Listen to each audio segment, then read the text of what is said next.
আজকে আমি কি নিয়ে কথা বলতে চাচ্ছি, আপনারা হয়তো অনেকে আমার ভিডিও থাম্বনেল দেখে বুঝে গেছেন। সম্মিলিত পাঁচ ইসলামিক ব্যাংকের আপনি যদি একজন গ্রাহক হয়ে থাকেন বা দুর্বল ব্যাংকের একজন যদি আপনি গ্রাহক হয়ে থাকেন, আপনার টাকা যদি ব্যাংকে আটকা পড়ে এবং আপনি যদি ব্যাংক থেকে ঘোরাঘুরি করার পরেও যদি ব্যাংক থেকে টাকা না তুলতে পারেন, তাহলে আজকের জন্য এই ভিডিওটি আপনার অনেক গুরুত্বপূর্ণ। আমি আপনাকে এই ভিডিওটি শেষ পর্যন্ত দেখার অনুরোধ করব। যেহেতু আমরা দুর্বল ব্যাংকে যে সমস্ত গ্রাহক রয়েছি, আমরা যারা মানববন্ধন করেছিলাম, মানববন্ধন করার পর কিন্তু নতুন একটা সিদ্ধান্ত এসেছে আমরা কোন দিন থেকে টাকা পাবো।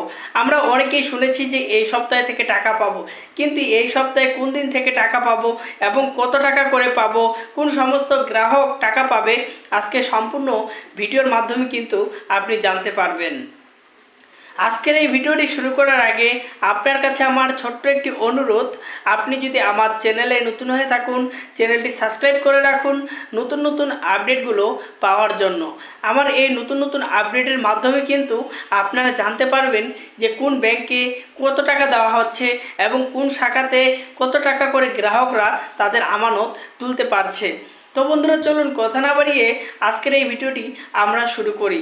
প্রথমত, যারা আমরা এই সম্মিলিত পাঁচ ইসলামিক ব্যাংকে অ্যাকাউন্ট করেছি, গ্লোবাল ইসলামিক ব্যাংক বা social Islamic bank, union bank, exam bank বা ফার্স্ট সিকিউরিটি ইসলামিক ব্যাংক, আসলে এই পাঁচটি ব্যাংকের যে সমস্ত গ্রাহক রয়েছে এবং যারা মানববন্ধন করেছিল এই পাঁচটি ব্যাংকের পক্ষে হয়ে, আসলে এখন বাংলাদেশ ব্যাংক থেকে একটা সুখবর এসেছে। যদিও এই সুখবরে সমস্ত গ্রাহককে টাকা ফেরত দিতে পারবেন না, তবে বলা হয়েছে যে এই সপ্তাহে গ্রাহকরা তাদের আমানত পাবেন।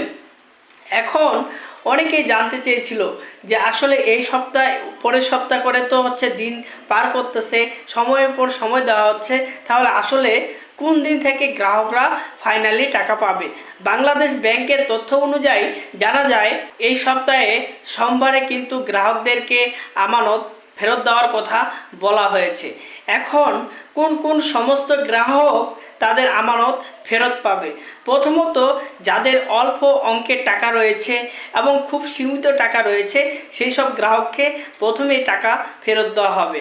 অথচ যে দুর্বল ব্যাংকের যে সমস্ত গ্রাহক রয়েছে সবাইকে কিন্তু অপেক্ষা করতে হবে, কারণ একবারে কিন্তু সবাইকে টাকা ফেরত দিতে পারবে না, এমনটি জানিয়েছে বাংলাদেশ ব্যাংকের কর্মকর্তারা।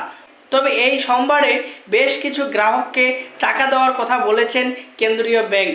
কারণ আমরা বর্তমান সময়ে কিন্তু এটাও বিশ্বাস করতে পারতেছি না, কারণ বাংলাদেশ ব্যাংকের কর্মকর্তারা আমাদেরকে এর আগেও বলেছিল যে আপনারা এই সপ্তাহে টাকা পাবেন, সামনের সপ্তাহে টাকা পাবেন, এই মাসে টাকা পাবেন, এরকম করে কিন্তু আমাদেরকে লম্বা একটা সময় কাটিয়ে দিল এবং আমাদেরকে সান্ত্বনা দিল।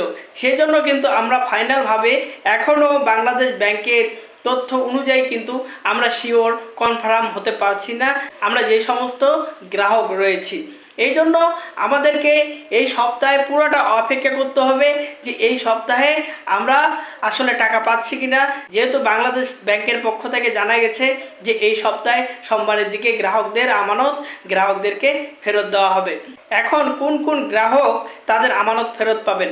আর অবশ্যই যাদের এফডিআর এর মেয়াদ শেষ হয়ে গেছে এবং সেভিংস অ্যাকাউন্ট রয়েছে তারাই কিন্তু আমানত ফেরত পাবেন। যাদের বড় অঙ্কের টাকা রয়েছে তারা কিন্তু এখন আপাতত ফেরত পাবেন না, এর জন্য অপেক্ষা করতে হবে এই সপ্তাহে পুরোটা। অবশ্যই কোন শাখাতে টাকা দেওয়া হচ্ছে এবং কি বলা হচ্ছে, ব্যাংকের কোন সমস্ত গ্রাহকদের টাকা দেওয়া হচ্ছে, অবশ্যই আমার এই ভিডিওর মাধ্যমে কিন্তু আপনারা জানতে পারবেন যে কত টাকা একজন গ্রাহক তুলতে পারতেছে। আমি আপনাদেরকে লাইভ দেখাবো কোন কোন শাখাতে কত টাকা করে গ্রাহকরা তাদের আমানত ফেরত পাচ্ছে। অবশ্যই আমার চ্যানেলটি সাবস্ক্রাইব করে রাখবেন, তাহলে কিন্তু আপনারা সোমবারে জানতে পারবেন যে কোন ব্যাংকে কত টাকা করে দেওয়া হচ্ছে।